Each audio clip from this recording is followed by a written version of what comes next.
Hey guys! So I am really excited for us to play D&D this week.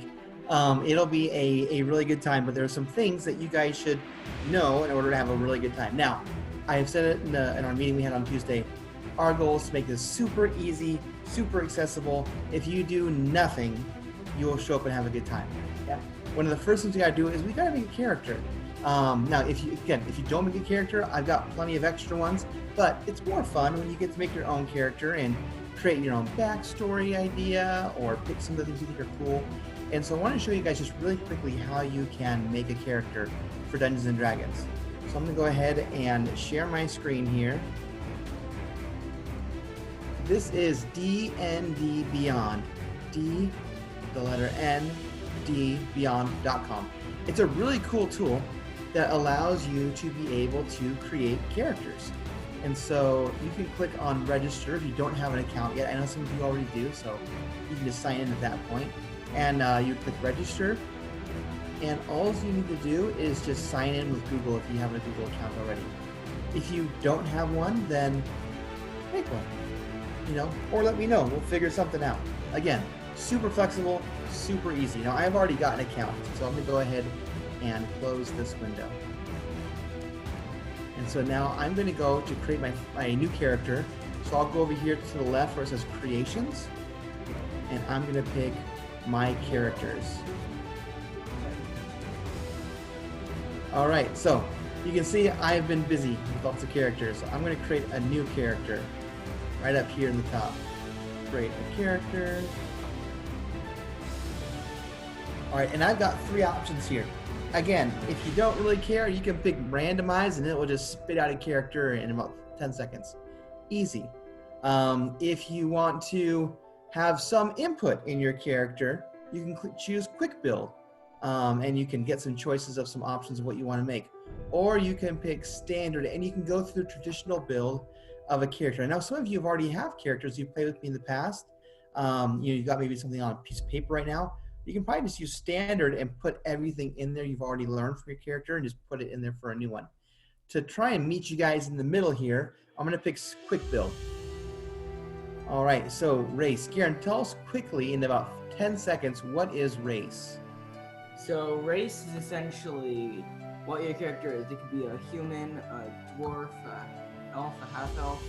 Essentially adds a few stuff to some of your ability scores and helps determine how you look, kind of. Yeah, a little bit of your background, who you are, and what you kind of values, and then just tied to your race. And it seems like dwarves, that's like Gimli from Lord of the Rings. You've got elves, like Buddy the Elf. Oh, he wasn't an elf, he was a human. But you've got the elves like in Lord of the Rings, yeah, like Legolas. There's also things like halflings, like the hobbits. Yeah, Dungeons and Dragons really got its inspiration from Lord of the Rings. And so you can pick whatever one you want. And they do have different benefits and stuff when you pick one of these races. I'm going to pick a half-elf. They're kind of cool. And I'm going to go ahead and choose my class. So there are a few classes to choose from. There's 12, all right? No, just fine. So there's really kind of 3 groupings, I would say, of classes. There are spellcasters. There are just like that. There are frontline fighters, ones who are the ones who wear the armor, the shields, fight up front, take a lot of damage. And then there's the supporting characters, ones that do things like maybe fire from a distance, or they'll come up and do special attacks. And so they've got some neat things there. Find out which one you want to be. Do you want to be someone who's up in the front line with a sword and shield, or a big axe and swinging it around? Or do you want to be someone who is smart or clever and cast spells? Or do you want to be someone who's kind of a utility player? Like, one of my favorite classes to play is the Bard. The Bard is always a lot of fun, and he's someone who can fight with swords or fight with a crossbow, but also has a few spells to cast. Paladins are always really fun because they got the benefits of fighting up front and being strong. They also are tasked with a few spells, especially to heal or enhance the abilities of their party members. And then you've got like the sorcerers or the warlocks. Those are fun because they use charisma to cast spells. And they're a little bit easier. There are wizards, but sometimes wizard mechanics are a little bit more hard. But sorcerer and warlock are really easy spell casters. They don't have a ton of spells, so there's a lot of management there. But pick the one that you want. And the cool thing is, if you pick wrong, you can just fix it later. It's no big deal. What should I be today, Garen? You got 4 seconds. Let's make a cleric. A cleric. A cleric is kind of like, I don't know, paladin light. I don't know. They're like paladins where they fight up front, but they have a more varying level of spells. So they're not really as strong of a fighter, but they do have more spell options. And my character's name is going to be Cedric Duggery.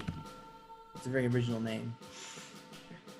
All right, and I'm going to create my character.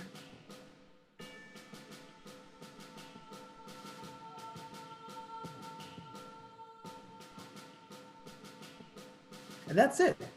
And now I can view my character sheet.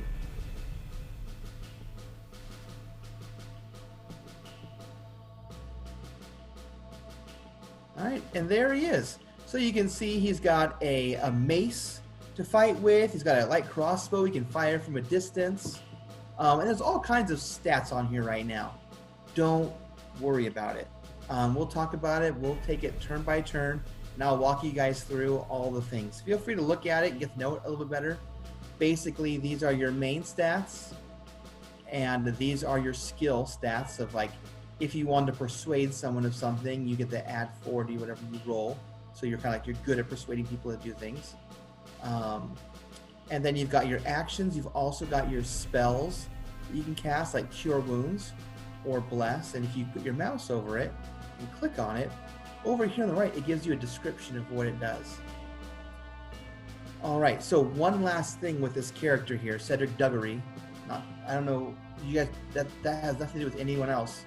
It's a totally original name that I've made up. Once that's there, there is a campaign in here.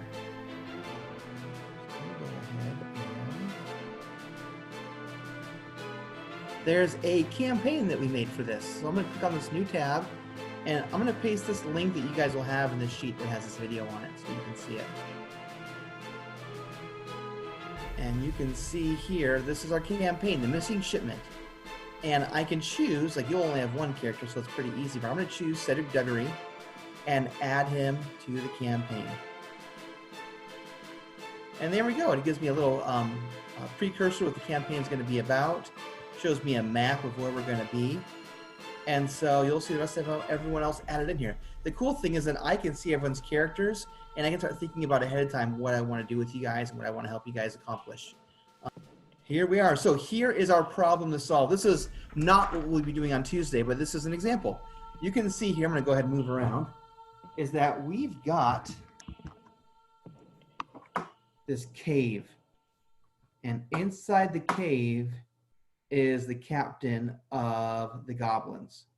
And we've got little goblins, we've got hobgoblins, we've got some bugbears with maces and morning stars, we've got a wizard in the back studying the spell book, and a big old treasure chest. This is something that as a player, you'd probably want to accomplish. At the same time, you'd probably see it and go, uh-oh, it's about to go down.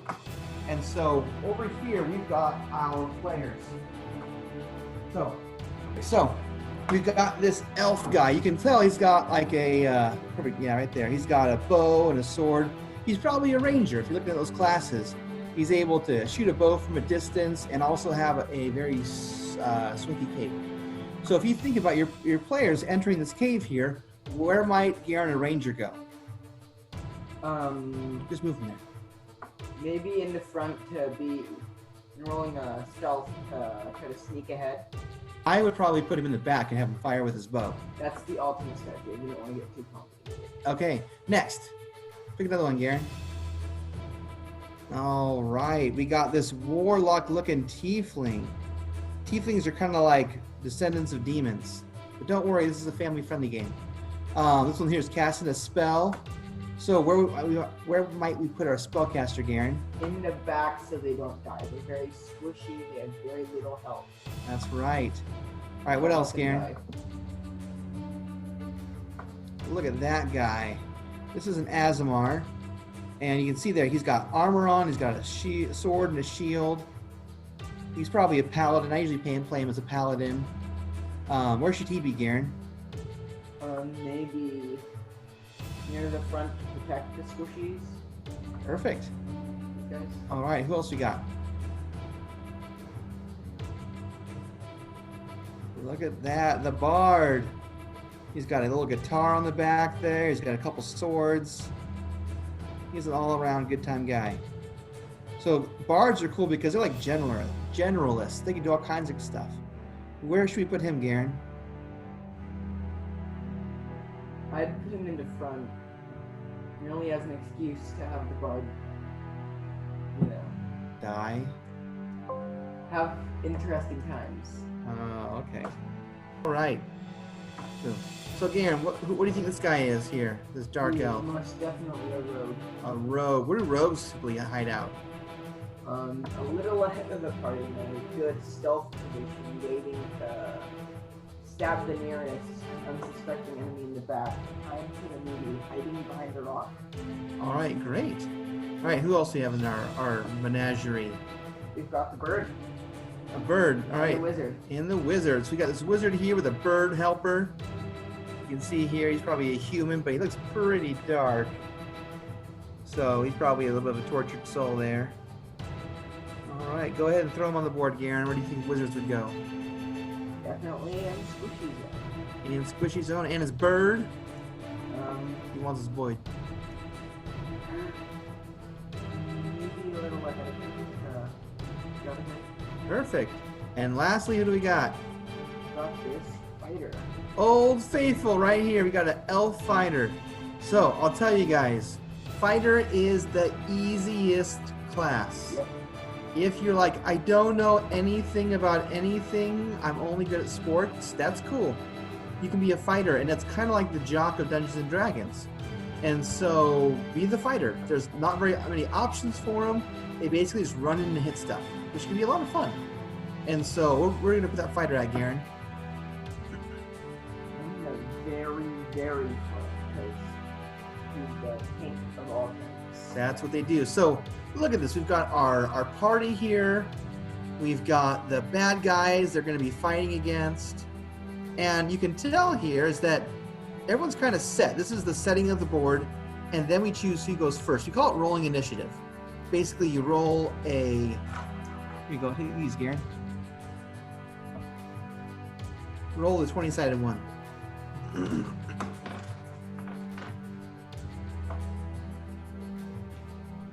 20. 20, woohoo! So Garen would take 20, and then you would add his initiative like bonus that he has, either plus or minus, and that would be his initiative. And we'd have everyone go in order based on how high they roll. That's how fast they get to attack. And so let's just say that the rogue got to go first. What would he do first, Garen?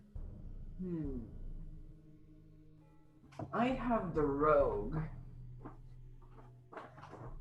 Maybe leap over the rock. Okay. And stab that guy to surprise him. Perfect. And since he's jumping over a rock, I might say, great, go ahead and do a acrobatics check. Let's see how good you are jumping over that rock. What'd you get? 14. 14. Plus, rogues are very dexterous. Let's say 4, so it would be 18. Now, in my head, I thought, ooh, if he can get like a 14, I'll call that a good. And he did good. He bounced over it successfully, and then he would roll another d20 to attack. Lots of dice. Another 14. Let's say they have a plus 4 to attack. Perfect. Well, goblins have an armor class of 15. 15. So Or that's 14. I don't know. So that would hit either way. So now, if Garen was using, say, a short sword, he would roll a d6. That's a cool thing, sneak attack. 2 plus, let's say, another 2. I don't know what his character says right now. But he does 4 damage to the goblin. Perfect. And then we basically take turns. Maybe then that big guy with the mace goes, and he'd move. Now, most characters, some have differences, but most characters can move 30 feet per turn. That equals 6 squares. And so he can come around there and he can attack that rogue if he wants to. And he's kind of stuck in the corner there. He's got a barrel on one side, a rock on the other. And that would be how it happens. And everyone would just take their turns and fight it out, one by one, until there's nobody left. And so as we play, we'll go ahead and explain as we go and kind of how things go down. But it's a lot of fun. So the important thing to remember here, though, probably the number one rule in Dungeons and Dragons is what I like to call the rule of cool. Basically, you can do just about whatever you want. There are some rules that help us kind of mitigate how that cool thing happens, and maybe if that cool thing is successful. But do fun, cool stuff, and be cool. Don't talk over each other. Don't say negative things to each other. Be supportive. Be a good party member. Also, some games let players fight other players. My games, we don't do that. And so it's not fun for anyone. Unless everyone unanimously says, I want to fight everyone in my party, we can do that. But typically what I have found is that no one likes that. Okay, don't use names. Sorry? It's kind of his thing. But don't do that. It's not cool. And so we're going to have a good time. We'll make it easy, accessible. I'll put that checklist of what to do next in the document that comes with this video. And I'm excited. We're going to have a good time, guys.